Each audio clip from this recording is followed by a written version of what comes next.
Par la bouche de son prophète Jérémie, Dieu a dit à son peuple, j'accomplirai à votre égard ma bonne parole, ma parole de bonheur. Le Seigneur a encore aujourd'hui une bonne parole, une parole de bonheur pour son peuple. Il veut nous faire du bien par sa parole. Avec des cœurs reconnaissants, préparons-nous donc à recevoir sa bonne parole en priant. Éternel notre Dieu, bénis pour nos âmes, nous t'en prions, l'écoute de ta bonne parole que nous allons entendre. Empêche le malin d'accourir et de ravir la semence que répand ta bonne main. Que les soucis du monde qui sont si nombreux ne viennent pas étouffer et détruire la vertu féconde de ce que tu veux nous dire ce matin. Mais que ta parole s'empare de nos cœurs, de chacun de nous, petits et grands, qu'elle nous fasse du bien, qu'elle nous remplisse d'espérance, de courage et de confiance en toi, car tu nous la donnes pour notre bonheur, pour notre bien, car tu es bon, et nous t'en louons de tous nos cœurs. Amen. Nous allons écouter maintenant la lecture du chapitre 35 du livre du prophète Ésaïe. Ésaïe 35, qui se trouve à la page 702 de la Bible que nous utilisons ici. Ésaïe 35 à la page 702.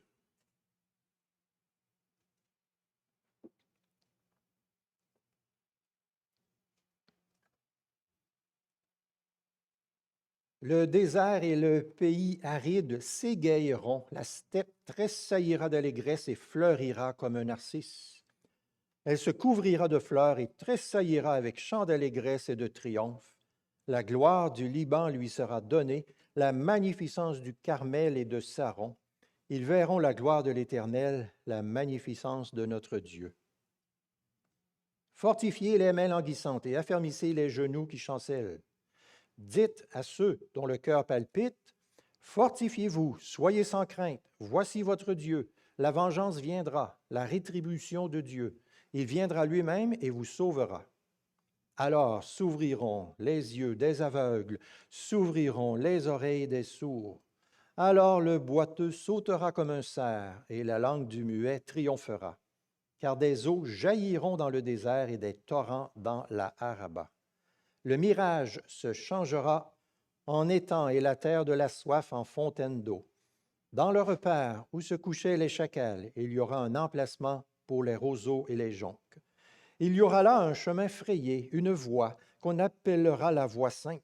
Nul impur n'y passera. Elle sera pour eux seuls. Ceux qui la suivront, même les insensés, ne pourront s'égarer. Et là, il n'y aura pas de lion. Nulle bête féroce ne la prendra. Nul ne s'y rencontrera. Et là marcheront des affranchis. Ainsi, ceux que l'Éternel a libérés retourneront. Ils arriveront dans Sion avec chant de triomphe, et une joie éternelle couronnera leur tête. L'allégresse et la joie s'approcheront, le chagrin et les gémissements s'enfuiront. Amen. Si quelqu'un vous disait, peux-tu m'indiquer un chapitre de la parole de Dieu qui nous parle des promesses de Dieu pour son peuple et qui est un chapitre encourageant? Vous auriez plusieurs possibilités parce qu'il y a beaucoup de tels chapitres dans la parole de Dieu. Mais sans aucun doute qu'Ésaïe 35 arriverait pas mal haut dans la liste des chapitres qui peuvent encourager solidement et remplir d'espérance le peuple de Dieu. C'est donc une grande joie pour moi ce matin de placer devant vous Ésaïe 35, un chapitre qui respire l'espérance, la confiance en Dieu. Ésaïe 35 surgit comme un oasis dans une situation difficile d'injustice. Le peuple s'est égaré, les ennemis rôdent autour, c'est loin d'aller très bien, mais voici que le Seigneur, ici, dans son amour, lève comme un coin du voile pour montrer un avenir extraordinaire rempli d'espérance pour son peuple. Le prophète Ésaïe ne maquille pas la réalité pour laisser penser aux Israélites que tout va très bien dans le meilleur des mondes. Il sait très bien que le peuple de Dieu s'est éloigné, il s'est égaré, il a attiré sur lui des jugements. Mais le Seigneur n'a pas dit son dernier mot et il veut encourager son peuple ici. Ésaïe 35, vous l'avez vu en entendant la lecture, est rempli de promesses divines. Ce chapitre est comme un antidote contre le découragement. C'est un baume pour les cœurs fatigués. C'est une lumière pour ceux qui marchent dans une vallée de l'ombre. Ésaïe 35 donne beaucoup de courage à ceux qui sont en train de perdre courage. Entrons donc ensemble dans ce magnifique chapitre de la Bible en considérant chaque verset. Je relis le verset 1. Le désert et le pays aride s'égayeront, la steppe tressaillira d'allégresse et fleurira comme un narcisse. Ésaïe 35 s'ouvre avec une image saisissante d'un désert, d'un pays aride qui s'égaie. Le désert, dans la Bible, est souvent quelque chose qui symbolise la stérilité, le manque, la solitude, la soif, la mort lente, l'épreuve. Mais qu'est-ce qui va se passer? Dieu va faire quelque chose de prodigieux. J'imagine que quand vous avez préparé, planifié vos vacances cette année, le désert n'était pas en premier en haut de la liste. Ce n'est pas quelque chose qui est réjouissant quand on parle du désert. Mais Dieu promet ici quelque chose qui va être complètement un bouleversement, une transformation. Le désert et le pays aride s'égayeront. Ils vont se réjouir. Si vous appreniez, par exemple, que le dépotoir ou une cour à scrap va devenir le plus beau jardin botanique de l'univers, vous direz « Wow! » Tout un changement, mais c'est quelque chose de cette ampleur-là ici que Dieu dit. Le verset 1 dit aussi que la steppe tressaillira d'allégresse et fleurira comme un narcisse. La steppe, c'est un environnement qui manque d'eau d'une manière permanente et qui empêche la verdure et les arbres de croître. On ne construit pas une maison dans une steppe. Jérémie le prophète dit « Personne n'habite là.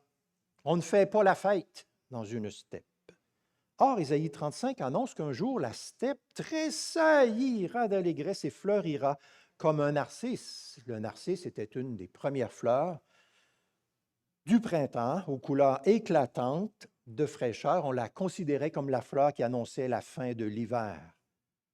Des images frappantes que Dieu donne à son serviteur Ésaïe pour encourager son peuple. Dieu va faire des changements, va faire des choses nouvelles, va ramener pour son peuple un bonheur qu'il n'a plus parce qu'il est malheureusement éloigné de Dieu.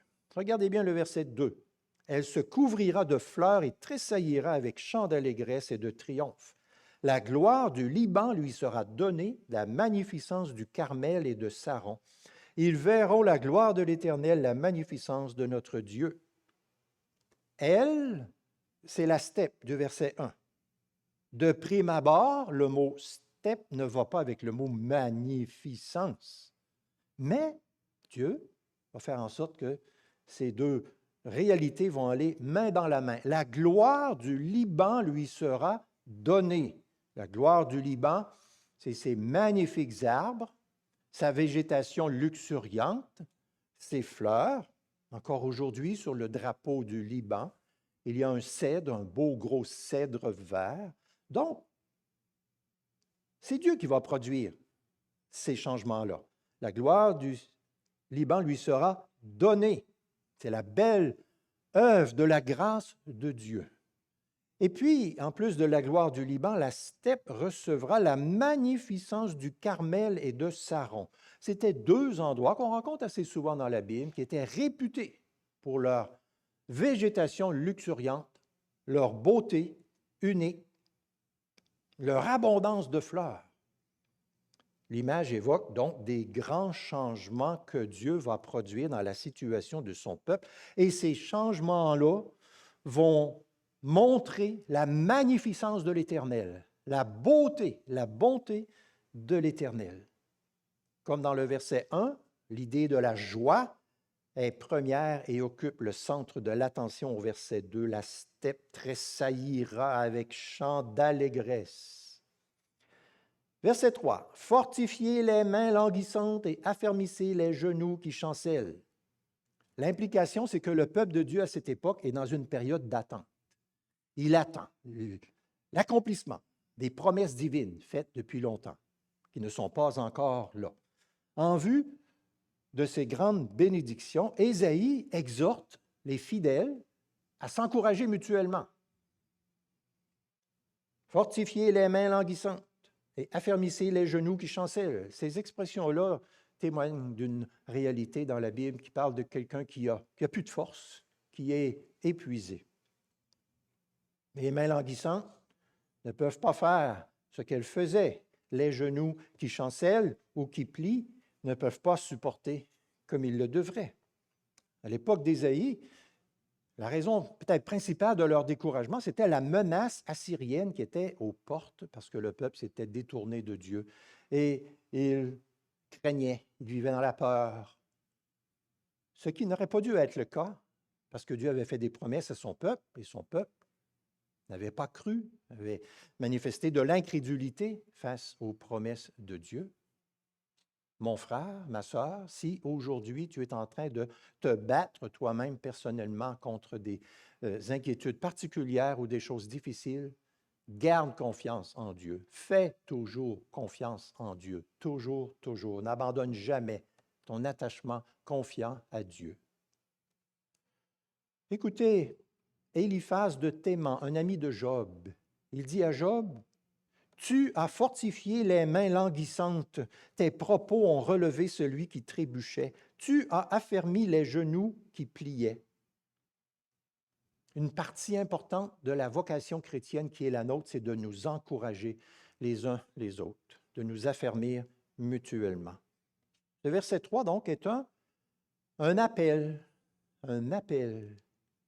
Tu es appelé, si tu es chrétien, à encourager les autres, à être un consolateur, un encourageur, un ranimeur de la foi de celui qui vit dans des temps difficiles et qui traverse des épreuves. Dans un monde qui brise, Dieu t'appelle à relever. Dans un monde qui critique, Dieu t'appelle à encourager. Dans un monde qui épuise, Dieu t'appelle à fortifier les autres en les ranimant, en rappelant le futur glorieux que Dieu a orchestré pour son peuple. L'avenir des chrétiens est aussi brillant que les promesses de Dieu. Nous avons ici donc une invitation au courage et à l'attente confiante de l'intervention du Seigneur. Avançons au verset 4. Dites à ceux dont le cœur palpite, fortifiez-vous, soyez sans crainte. Voici votre Dieu. La vengeance viendra, la rétribution de Dieu. Il viendra lui-même et vous sauvera. Ce verset 4 est comme le pivot de ce chapitre. C'est comme le cœur du message. Voici votre Dieu. Il viendra lui-même et vous sauvera. Dieu ne délègue pas le salut. Il vient lui-même. C'est l'annonce prophétique de l'incarnation. C'est Noël avant Noël. C'est l'annonce de la venue de Jésus-Christ. Dieu vient personnellement dans notre histoire, dans nos dégâts. Il n'envoie pas une solution impersonnelle. Il n'imagine pas une stratégie qui fait que lui, finalement, il n'aura pas grand-chose à faire, il ne s'impliquera pas. Non, il vient lui-même. Quand Dieu promet de venir sauver, rien ne peut l'arrêter. Ni nos péchés, ni nos manquements, ni nos erreurs, ni nos faiblesses, ni nos limites, ni nos peurs, ni nos ennemis. Mais il vient pour sauver, pour venger aussi son peuple de ses ennemis. Patience, donc. Ne soyons pas impatients avec les promesses de Dieu. Patience. Dieu n'oublie pas son peuple. Patience. Ne soyez pas insatisfaits avec les façons de faire ou disons, le timing de Dieu dans l'histoire de votre vie. Dieu a promis d'agir, il va agir. Et il viendra lui-même et vous sauvera. Il nous sauvera de 1000 périls, mais particulièrement de notre plus grand ennemi qui est le péché et ses ravages destructeurs. Il a promis de nous accorder ce salut et lui seul peut l'accomplir et il va le faire. Le remède biblique, donc, au désespoir et découragement, c'est de nous reposer sur la ferme espérance du salut promis par Dieu. Redisons-nous constamment cette bonne nouvelle de l'action divine en notre faveur. Encourageons nos collègues pèlerins qui ont subi des désappointements ou qui vivent des épreuves ou qui sont desséchés ou qui sont découragés par ce qu'ils voient autour d'eux. Encourageons-les. Dites à ceux dont le cœur palpite, « Fortifiez-vous, soyez sans crainte, voici votre Dieu. Il viendra lui-même et vous sauvera. » Regardez le verset 5. « Alors s'ouvriront les yeux des aveugles, s'ouvriront les oreilles des sourds. » Ce verset 5, comme le verset 6, commence par le mot « alors ». C'est le mot qui indique le temps messianique du salut, quand les bénédictions promises vont se manifester, vont apparaître d'une manière nouvelle, particulière. Quand Dieu va venir pour sauver son peuple, il va y avoir des changements, aussi bien que le désert et la steppe seront transformés et ne ressembleront même plus au désert et à la steppe. De même, le Seigneur va faire des changements prodigieux dans son peuple. Son peuple sera changé d'une manière radicale. Et une façon de l'illustrer, c'est de parler que les aveugles verront et les sourds entendront. Dans les évangiles, notre Sauveur Jésus cite Ésaïe 35 pour démontrer qu'il est le Messie promis. En accomplissant ces puissants miracles, Jésus nous a montré qu'il est Dieu. Et en tant que Dieu, il peut accomplir tous les prodiges. Rien ne lui est impossible. Il peut faire infiniment au-delà de tout ce que nous pensons ou demandons. Dieu restaure ce que le péché a brisé. Dans l'Ancien Testament, il n'y a pas de guérison d'aveugles. Mais dans le Nouveau Testament, dans les Évangiles, c'est un des miracles que le Seigneur Jésus a accompli le plus souvent. Non seulement les aveugles et les sourds physiquement, mais aussi les aveugles et les sourds spirituels. Le Seigneur Jésus a accompli ces choses-là. Lorsqu'il est venu, on a comme l'accomplissement partiel des promesses d'Ésaïe 35, mais lorsqu'il va revenir, cet accomplissement d'Ésaïe 35 sera encore bien plus glorieux. Allons au verset 6. « Alors, le boiteux sautera comme un cerf, et la langue du muet triomphera, car des eaux jailliront dans le désert et des torrents dans la Araba. » Le boiteux sautera comme un cerf. Un boiteux a peine à marcher. Un boiteux manque d'équilibre et de stabilité. Alors, on l'imagine difficilement en train de sauter comme un cerf. Écoutez bien ce petit extrait du livre des Actes des Apôtres. Pierre et Jean montaient au temple à l'heure de la prière. On apportait un homme boiteux de naissance, qui était placé tous les jours à la porte du temple pour demander l'aumône à ceux qui entraient dans le temple. Voyant Pierre et Jean qui allaient y entrer, il leur demandait l'aumône. Pierre, de même que Jean, fixa les yeux sur lui et dit, « Regarde-nous. » Et il les observait, s'attendant à recevoir d'eux quelque chose. Mais Pierre lui dit, « Je ne possède ni argent ni or, mais ce que j'ai, je te le donne. Au nom de Jésus-Christ de Nazareth, lève-toi et marche. » Le saisissant par la main droite, il le fit lever. À l'instant, ses pieds et ses chevilles devinrent fermes. D'un bond, il fut debout et se mit à marcher. Il entra avec eux dans le temple en marchant, sautant et louant Dieu. Sautant et louant Dieu. le boiteux sautera comme un cerf. En Acte 8, il est dit, beaucoup de boiteux furent guéris. Et le verset 6 dit aussi que la langue du muet triomphera, ce qui nous fait penser évidemment aux nombreuses guérisons de notre Sauveur dans les évangiles. Matthieu 11 nous dit, Jésus dit, « Allez annoncer ce que vous entendez et voyez, les aveugles voient, les boiteux marchent, les lépreux sont purifiés, les sourds entendent, et les morts ressuscitent, et la bonne nouvelle est annoncée aux pauvres. » Écoutez bien aussi quelques extraits des évangiles.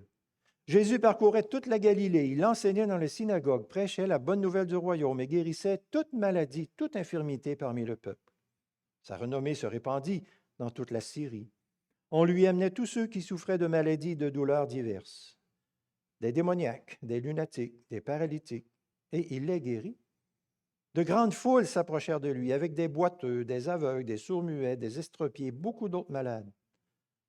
On les déposait à ses pieds et il les guérissait.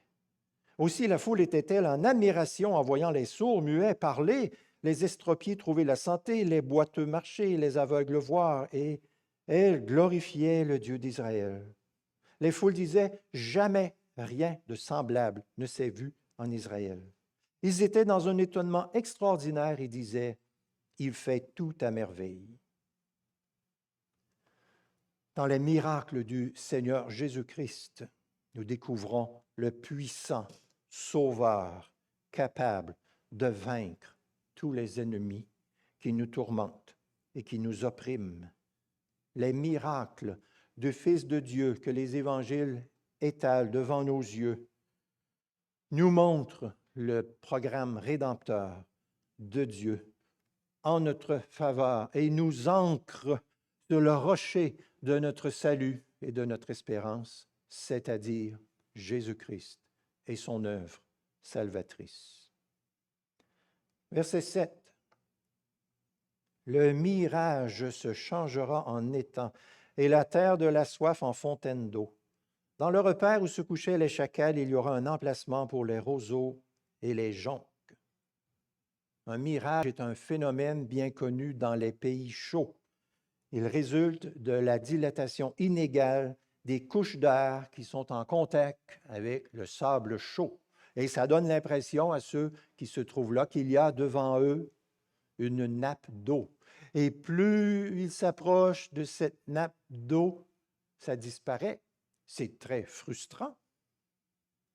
Le verset 7 annonce que le mirage sera changé en étang et la terre de la soif en fontaine d'eau. Ça signifie qu'aux espérances décevantes succédera maintenant l'accomplissement parfait de tout ce que les élus attendent. Pour quelqu'un qui se trouve dans la terre de la soif, ce qui est le plus bienvenu que tout, c'est de l'eau rafraîchissante. Dieu ouvre des sources où il n'y en avait pas. L'eau dans la Bible signifie la vie. Dieu, le Saint-Esprit, la restauration, des choses semblables. Dieu donne ce que l'homme ne peut pas produire par lui-même. Dieu pourvoit. La terre de la soif sera changée en fontaine d'eau au pluriel, ce qui parle d'une abondance, d'une profusion, d'une générosité parce que Dieu est bon. Et puis, dans le repaire où se couchaient les chacals, ce sont des animaux de la famille des loups qui ont tendance à ravager et à tout détruire. Eh bien, il y aura un emplacement pour les roseaux et les joncs. Ce repaire deviendra comme un beau parc, aussi fertile que les bords d'une rivière. Verset 8. Il y aura là un chemin frayé, une voie qu'on appellera la voie sainte. Nul impur n'y passera, elle sera pour eux seuls. Ceux qui la suivront, même les insensés, ne pourront s'égarer. Dieu ouvre un chemin où il n'y en avait pas. C'est la voie sainte, réservée aux rachetés de l'Éternel.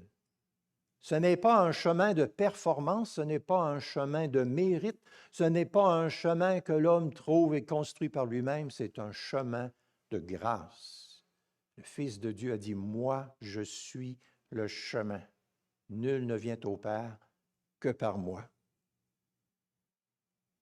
Avant de connaître le Fils de Dieu, nous étions tous errants comme des brebis, suivant chacun notre voie de perdition. Mais avec Jésus-Christ, nous avons été placés sur ce chemin frayé, sur cette voie sûre qui nous permet de vivre, de cheminer joyeusement avec Dieu. Le chemin du salut, c'est Jésus-Christ et nul autre. Il est le chemin vers Dieu le Père. Il est l'autoroute vers la cité céleste.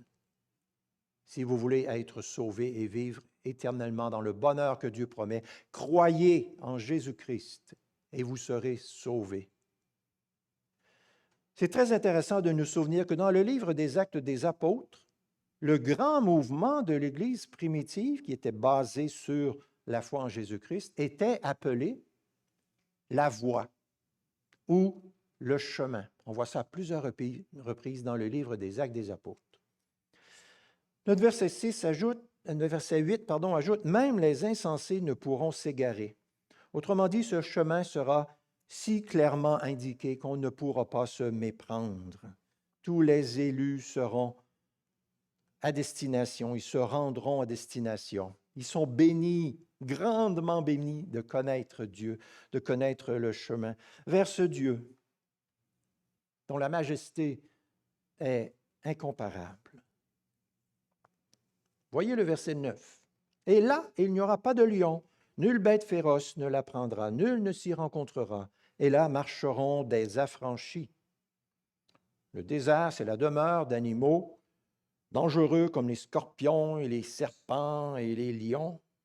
Il y a beaucoup de périls dans le désert. Si vous vous souvenez de l'histoire du peuple d'Israël dans le désert, vous avez souvent des rencontres épeurantes dans ce désert.